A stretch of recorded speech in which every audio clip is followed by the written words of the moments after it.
साथियों नमस्कार। मेरे YouTube चैनल ज़रूरी सवाल पर आप सबका स्वागत है। हम सभी को याद होगा कि जब पहलगांव पर हमला हुआ था तो ये प्रचार किया गया था कि धर्म पूछा है, जाति नहीं। लेकिन मैं आपके सामने ऐसे 4 ताज़ा उदाहरण पेश करना चाहता हूँ जिसमें जाति पूछी जा रही है, धर्म नहीं पूछा जा रहा है। तो ये जो जाति है इसने भारत का बहुत नुकसान किया है और इसने जो है भारत के लोगों को एक नहीं होने दिया है। डॉक्टर अंबेडकर ने अपने आखिरी भाषण में जो उन्होंने संविधान सभा में दिया था उसमें कहा था कि जाति जो है एक राष्ट्रद्रोही चीज़ है, यानी कि जाति जो है हम सभी को यानी हम भारतीयों को एक राष्ट्र के रूप में कभी भी एक नहीं होने देगी। और हमारे पास ऐसे अनेक उदाहरण रोज आते हैं जो बताते हैं कि जाति जो है राष्ट्रीयता का भाव जगाने में और एक राष्ट्र के रूप में हम सबको बांधने में बाधा उत्पन्न करती रहती है। तो मैं आपके सामने ऐसे 4 ताज़ा उदाहरण पेश कर रहा हूं जिनसे पता चलता है कि वास्तव में जाति जो है एक राष्ट्रद्रोही चीज़ है और वो हमको कभी भी एक राष्ट्र के रूप में इकट्ठा नहीं होने देगी। ताज़ा उदाहरण जो सबसे ज़्यादा चल रहा है और ज़्यादा चर्चा में है वह है हरियाणा के एक IPS ऑफिसर का, जिसने आत्महत्या कर ली। उसने अपने सुसाइड नोट में लिखा कि जातिगत भेदभाव की वजह से, अपने सीनियर्स के द्वारा जातिगत भेदभाव की वजह से उसे जीना मुश्किल हो गया। उन्हें लगा कि इस अपमानजनक ज़िंदगी से तो अच्छा है कि मर जाया जाए और उन्होंने आत्महत्या कर ली। उन्होंने अपने आप को गोली मार ली। उन्होंने अपने सुसाइड नोट में बहुत सारी बातें लिखी जिससे ये पता चलता है कि उनके साथ जातीय उत्पीड़न हो रहा था। उन्होंने अपने सुसाइड नोट में लिखा है कि अंबाला में एक थाने के अंदर एक मंदिर था और वे दलित थे और वो मंदिर में प्रवेश कर गए। तो हरियाणा के DGP ने उन्हें नोटिस जारी किया और जिसमें पूछा कि वो मंदिर में क्यों गए। भारत के संविधान में कहा गया है कि हम छुआछूत नहीं कर सकते, किसी भी तरह का जाति के आधार पर, लिंग के आधार पर हम छुआछूत नहीं कर सकते।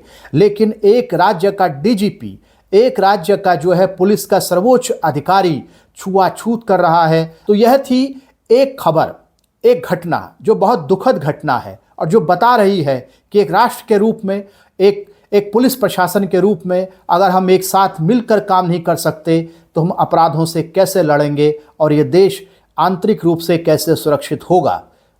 एक और जो बड़ी खबर है और जो इस समय सबसे बड़ी खबर है वह है भारत के चीफ जस्टिस पर जूता फेंके जाने की। क्यों उन पर जूता फेंका गया? क्योंकि जातीय गर्व से भरे हुए लोग, जातीय दंभ से भरे हुए लोग जो हैं, उन्हें ये कभी गवारा नहीं हो सकता था कि एक दलित पृष्ठभूमि से आने वाला व्यक्ति जो है भारत के सर्वोच्च न्यायालय का मुख्य न्यायाधीश हो जाए। तो कई तरह की जो पीड़ाएं हैं वो उनके भीतर है, कई तरह के जहर उनके भीतर में हैं जो समय समय पर निकलते रहते हैं। उन्हें चीफ जस्टिस पसंद नहीं है जो कि मुख्य न्यायाधीश की कुर्सी पर हो और वह जो है दलित पृष्ठभूमि से आता हो। इस बात की पुष्टि आप जो है इस बात से भी कर सकते हैं कि सोशल मीडिया पर जस्टिस गवई के लिए जो जातीय टिप्पणियां की जा रही हैं, सोशल मीडिया पर जस्टिस गवई को याद दिलाया जा रहा है कि कैसे पेशवाओं के ज़माने में उनके गले में हांडी लटकाई जाती थी और उनकी कमर पर झाड़ू बांधा जाता था। दरअसल जस्टिस गवई को जो वो दिखाना चाहते हैं वह पूरे भारत को और भारत के जो दलित समुदाय के लोग हैं उनको दिखाना चाहते हैं। और वो दिखाना चाहते हैं कि भारत के रूप में हम कभी भी एक नहीं हो सकते। एक IPS ऑफिसर के साथ जातीय भेदभाव हो सकता है, भारत के सर्वोच्च न्यायाधीश के साथ जातीय भेदभाव हो सकता है। तो आप बताइए कि गली कूचों में, गांव में, बसों में, रेलवे स्टेशनों पर, सड़कों पर, स्कूल कॉलेज में जो जातीय उत्पीड़न है उसकी घटनाएं कितनी ज़्यादा होती होंगी, उसका तो हमारे पास ठीक से कोई रिकॉर्ड भी नहीं है। एक तीसरी खबर जो चौंकाने वाली तो नहीं है लेकिन दुखद बहुत है, एक प्राइमरी स्कूल से आ रही है, हिमाचल के प्राइमरी स्कूल से। वहाँ पर यह देखा गया है कि मिड डे मील के दौरान सवर्ण बच्चों को और दलित बच्चों को अलग बिठाया जाता है। जब इसकी रिपोर्ट की जा रही थी, जब इसको रिकॉर्ड किया जा रहा था, तो जो स्कूल की टीचर्स हैं वो ये मानने को तैयार नहीं हो रही थी कि बच्चों को जातीय आधार पर अलग अलग बिठाया गया है। ये देखो यहाँ से परे अपर कास्ट के बच्चे बैठे हुए हैं सारे, और ये यहाँ से अपर कास्ट के हैं। ये देखो सर, ये देखो। नहीं मैडम जी, बच्चे बैठते स्कूल में रोल नंबर वाइज। आपने वो बच्चे ये दिख रहे ना, यहाँ देखो, यहाँ से परे देखो, ये देखो ना, यहाँ से परे। नहीं आप मैं नहीं बैठा सकता मैडम जी, आप बैठाओ इनको। मैं क्यों बैठाऊं? मैं नहीं बैठा सकता, आप लोग बैठाओ। यहाँ दिख नहीं रहा आपको? ये देखो, ये देखो, ये देखो। अब जब हम आए तब आप रोल नंबर वाइज बैठा रहे। बैठाओ बैठाओ बैठाओ बैठाओ बैठाओ। नहीं, ये बहुत टाइम से, एक बार पीछे 2 साल पहले भी आए थे, तब भी बात की थी। बैठो बैठो, रोल नंबर वाइज बैठो। फर्स्ट से लेके 5th तक बैठो। इस घटना को रिकॉर्ड करने वाले पत्रकार ने जब वहां बैठी हुई टीचर्स से पूछा कि आपने इनको जाति के आधार पर अलग अलग क्यों बिठा रखा है, तो पहले तो टीचर ने मना किया, लेकिन जब पत्रकार ने उन्हें बताया कि देखिए इस तरफ तो सवर्ण बच्चे बैठे हुए हैं, इस तरफ जो है दलित बच्चे बैठे हुए हैं, तब थोड़ी सी शर्म जो है उन शिक्षिकाओं को आई।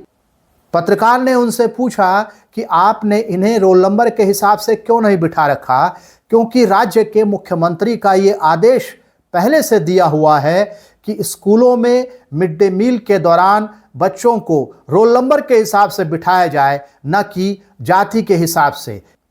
इसका मतलब साफ है कि हिमाचल प्रदेश में जाति के आधार पर भेदभाव की घटनाएं स्कूलों के अंदर, प्राइमरी स्कूलों के अंदर बहुत ज़्यादा होती रही होंगी, इसलिए जो है मुख्यमंत्री को आदेश निकालना पड़ा। यानी कि राज्य के सूबे का जो मुख्यमंत्री है वह आदेश निकाल कर कह रहा है कि बच्चों को रोल नंबर के हिसाब से बिठाया जाए, न कि जाति के हिसाब से।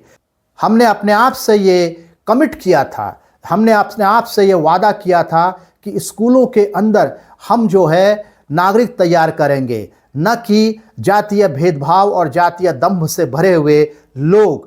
हमने ये अपने आप से वादा किया था कि स्कूलों के अंदर जो है हम फ्रेटर्निटी का जो आइडिया है उसको विस्तार देंगे, उसको विकसित करेंगे। लेकिन हम देख रहे हैं कि स्कूलों के अंदर भी जो जातीय भेदभाव है उसके आधार पर बच्चों को एक साथ खाने से रोका जा रहा है। सवर्ण जाति के लोग ये मानते हैं कि जो इंटर डाइनिंग है वह एक खराब चीज़ है, हमें जो है निम्न जाति के लोगों के साथ खाना नहीं खाना चाहिए, हमें उनके साथ रोटी बेटी का रिश्ता नहीं करना चाहिए। तो जो समाज है, जो जातीय जहर से भरा हुआ समाज है, वह स्कूल में अपने आप को रिप्रोड्यूस कर रहा है और उसमें सहायक हो रही हैं शिक्षिकाएं, उनमें सहायक हो रहे हैं टीचर। एक तरफ तो हम कहते हैं शिक्षक जो है समाज को राह दिखाने का काम करता है, लेकिन हम देख रहे हैं कि यहाँ पर जो टीचर हैं दरअसल वह उनको जातिगत भेदभाव की राह पर चला रही हैं, जबकि उन्हें उन बच्चों को संविधान की राह पर चलाना चाहिए था।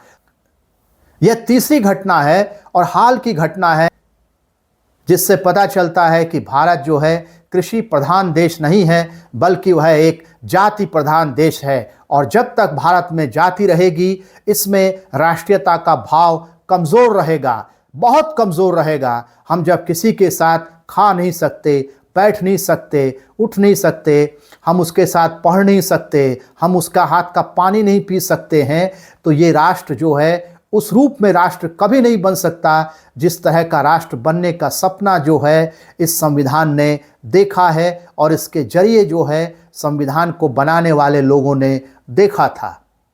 चौथी घटना एक शमशान घाट से है। एक दलित के परिवार में मौत हो जाती है। जब वो लोग उसको लेकर के शमशान घाट पहुंचते हैं तो उसे वहां पर अंतिम संस्कार करने से रोक दिया जाता है।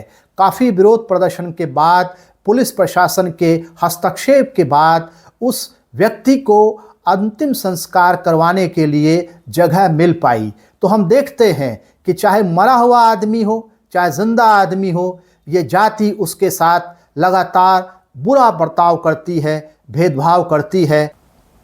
वह जिंदा दलित आदमी के साथ तो अपमानजनक व्यवहार करती ही है, वह मरे हुए दलित के साथ भी अपमानजनक व्यवहार करती है। तो हमने देखा कि चाहे भारत के चीफ जस्टिस हों, चाहे आईपीएस अफसर हों, चाहे स्कूल के अंदर पढ़ने वाले छोटे छोटे बच्चे हों या एक मुर्दा हो, जाति उनको नहीं छोड़ रही है, सभी जगह पर वह भेदभाव कर रही है।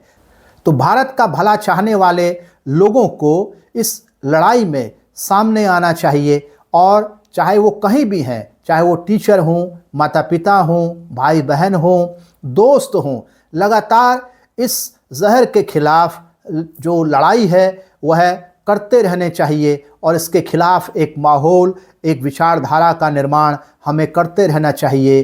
क्योंकि ये जो विचारधारा है, हम देख रहे हैं कि जुडिशरी में बैठे हुए लोगों को भी सहन नहीं कर रही है, पुलिस में बैठे हुए लोगों को सहन नहीं कर रही है, स्कूल में बैठे हुए बच्चों को सहन नहीं कर रही है और शमशान घाट में मुर्दे को भी सहन नहीं कर रही है। तो ये जातिगत व्यवस्था, ये वर्ण व्यवस्था भारत के भविष्य के लिए भी, भारत के वर्तमान के लिए भी बिल्कुल सही नहीं है। यही खतरनाक चीज़ है और हम सबको इसके खिलाफ अपनी अपनी जगहों से लड़ाई लड़ते रहने चाहिए।